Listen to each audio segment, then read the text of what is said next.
As you have read earlier, oxygen is utilized by the organisms to indirectly break down simple molecules like glucose, amino acids, fatty acids, etc. to derive energy to perform various activities.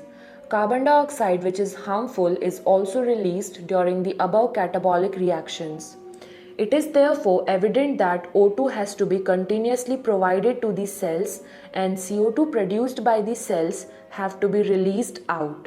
The process of exchange of O2 from the atmosphere with CO2 produced by the cells is called breathing, commonly known as respiration. Place your hands on your chest. You can feel the chest moving up and down.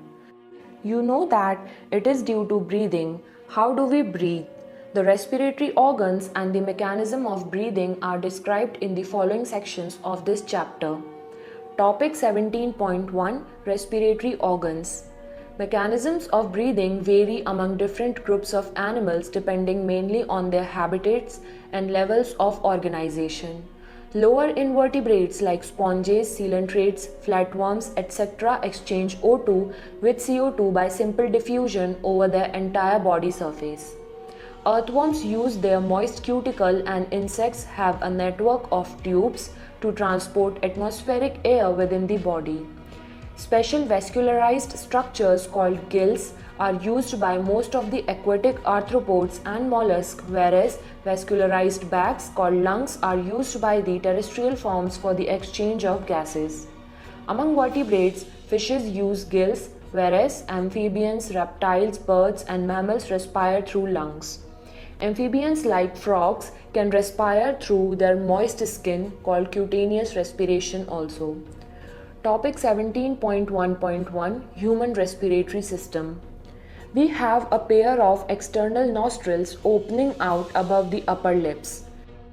It leads to a nasal chamber through the nasal passage. The nasal chamber opens into the pharynx, a portion of which is the common passage for food and air. The pharynx opens through the larynx region into the trachea. Larynx is a cartilaginous box which helps in sound production and hence called the sound box. During swallowing, glottis can be covered by a thin elastic cartilaginous flap called epiglottis to prevent the entry of food into the larynx.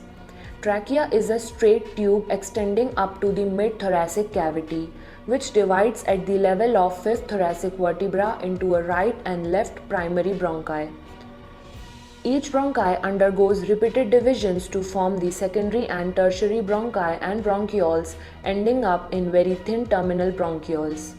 The trachea, primary, secondary and tertiary bronchi and initial bronchioles are supported by incomplete cartilaginous rings. Each terminal bronchiole gives rise to a number of very thin, irregular, walled and vascularized bag-like structures called alveoli. The branching network of bronchi, bronchioles and alveoli comprise the lungs.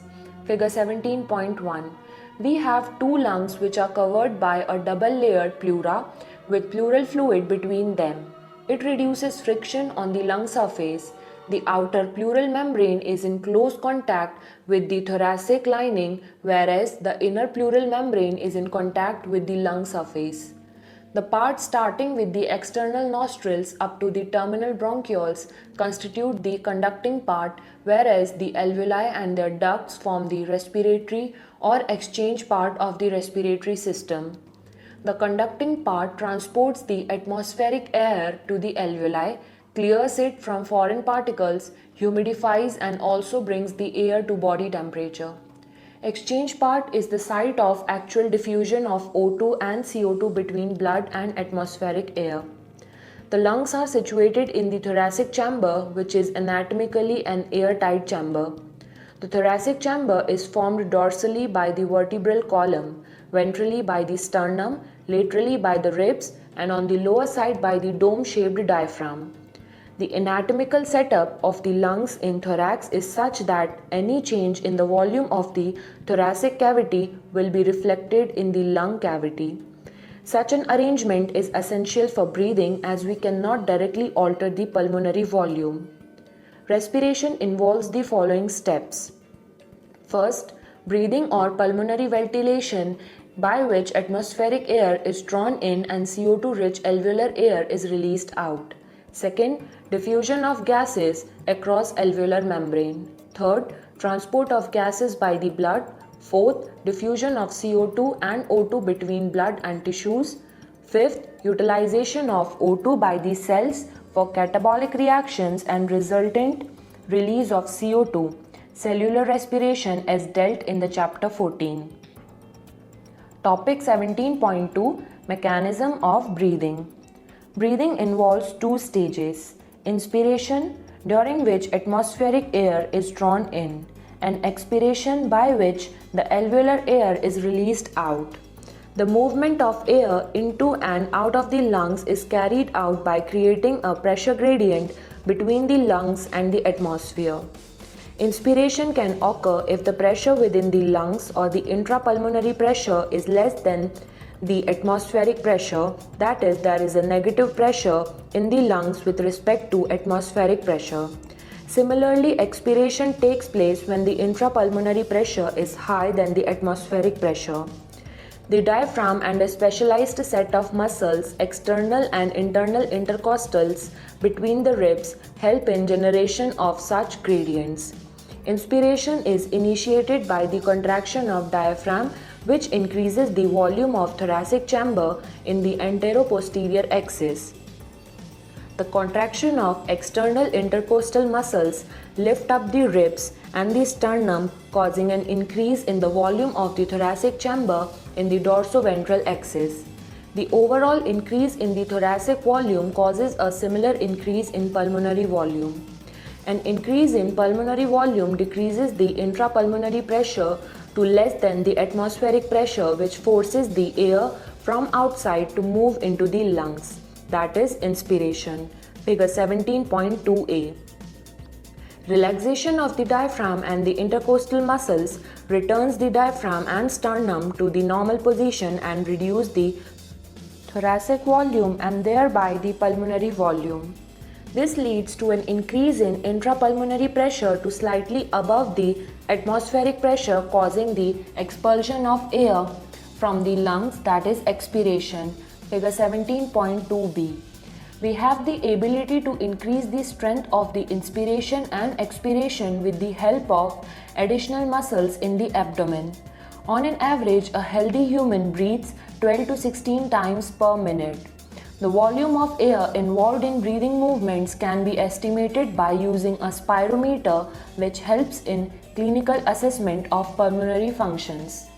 Topic 17.2.1 Respiratory volumes and capacities. Tidal volume. Volume of air inspired or expired during a normal respiration. It is approximately 500 ml, that is, a healthy man can inspire or expire approximately 6,000 to 8,000 ml of air per minute. Inspiratory reserve volume or IRV. Additional volume of air a person can inspire by a forcible inspiration. This averages 2,500 ml to 3,000 ml. Expiratory reserve volume or ERV. Additional volume of air a person can expire by a forcible expiration. This averages 1000 ml to 1100 ml. Residual volume or RV. Volume of air remaining in the lungs even after a forcible expiration. This averages 1100 ml to 1200 ml. By adding up a few respiratory volumes described above, one can derive various pulmonary capacities which can be used in clinical diagnosis. Inspiratory capacity. Total volume of air a person can inspire after a normal expiration. This includes tidal volume and inspiratory reserve volume, that is TV plus IRV. Expiratory capacity or EC. Total volume of air a person can expire after a normal inspiration. This includes tidal volume and the expiratory reserve volume, that is TV plus ERV. Functional residual capacity or FRC. Volume of air that will remain in the lungs after a normal expiration. This includes ERV plus RV. Vital capacity or VC. The maximum volume of air a person can breathe in after a forced expiration. This includes ERV, TV, and IRV, or the maximum volume of air a person can breathe out after a forced inspiration. Total lung capacity, or TLC. Total volume of air accommodated in the lungs at the end of a forced inspiration. This includes RV, ERV, TV, and IRV, or vital capacity, plus residual volume. Topic 17.3, Exchange of gases. Alveoli are the primary sites of exchange of gases. Exchange of gases also occur between blood and tissues. Oxygen and CO2 are exchanged in these sites by simple diffusion, mainly based on pressure or concentration gradient. Solubility of the gases as well as the thickness of the membranes involved in diffusion are also some important factors that can affect the rate of diffusion. Pressure contributed by an individual gas in a mixture of gases is called the partial pressure and is represented as PO2 for oxygen and PCO2 for carbon dioxide. Partial pressures of these two gases in the atmospheric air and the two sites of diffusion are given in table 17.1 and in figure 17.3. The data given in the table clearly indicates a concentration gradient for oxygen from alveoli to blood and blood to tissues. Similarly, a gradient is present for CO2 in the opposite direction, that is from tissues to blood and blood to alveoli. As the solubility of CO2 is 20 to 25 times higher than that of O2, the amount of CO2 that can diffuse through the diffusion membrane per unit difference in partial pressure is much higher compared to that of O2. The diffusion membrane is made up of three major layers, figure 17.4, namely the thin squamous epithelium of alveoli, the endothelium of alveolar capillaries, and the basement substance composed of a thin basement membrane supporting the squamous epithelium and the basement membrane surrounding the single layer endothelial cells of capillaries in between them. However, its total thickness is much less than a millimeter. Therefore, all the factors in our body are favorable for diffusion of O2 from alveoli to tissues and that of CO2 from tissues to alveoli. Topic 17.4, Transport of gases. Blood is the medium of transport for CO2 and O2. About 97% of O2 is transported by RBCs in the blood. The remaining 3% of O2 is carried in a dissolved state through the plasma. Nearly 20 to 25% of CO2 is transported by RBCs, whereas 70% of it is carried as bicarbonate. About 7% of O2 is carried in a dissolved state through plasma. Topic 17.4.1, Transport of oxygen. Hemoglobin is a red-colored iron-containing pigment present in the RBCs. O2 can bind with hemoglobin in a reversible manner to form oxyhemoglobin. Each hemoglobin molecule can carry a maximum of 4 molecules of O2. Binding of oxygen with hemoglobin is primarily related to the partial pressure of O2. Partial pressure of CO2, hydrogen ion concentration, and temperature are the other factors which can interfere with this binding. A sigmoid curve is obtained when percentage saturation of hemoglobin with O2 is plotted against the PO2. This curve is called the oxygen dissociation curve. Figure 17.5 and is highly useful in studying the effect of factors like PCO2, H+ concentration, etc. on binding of O2 with hemoglobin. In the alveoli where there is high PO2 and low PCO2, lesser H+ concentration and lower temperature, the factors are all favorable for the formation of oxyhemoglobin. Whereas in the tissues where low PO2 and high PCO2, high H+ concentration and higher temperature exist, the conditions are favorable for dissociation of oxygen from the oxyhemoglobin. This clearly indicates that O2 gets bound to hemoglobin in the lung surface and gets dissociated at the tissues.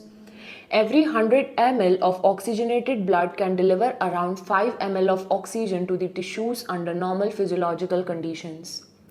Topic 17.4.2, Transport of carbon dioxide. CO2 is carried by hemoglobin as carbaminohemoglobin, about 20 to 25%. This binding is related to the partial pressure of CO2. PO2 is a major factor which could affect this binding. When PCO2 is high and PO2 is low, as in the tissues, more binding of carbon dioxide occurs, whereas when the PCO2 is low and PO2 is high, as in the alveoli, dissociation of CO2 from carbaminohemoglobin takes place. That is, CO2 which is bind to hemoglobin from the tissues is delivered to the alveoli. RBCs contain a very high concentration of the enzyme carbonic anhydrase, and minute quantities of the same is present in the plasma too. This enzyme facilitates the following reaction in both directions.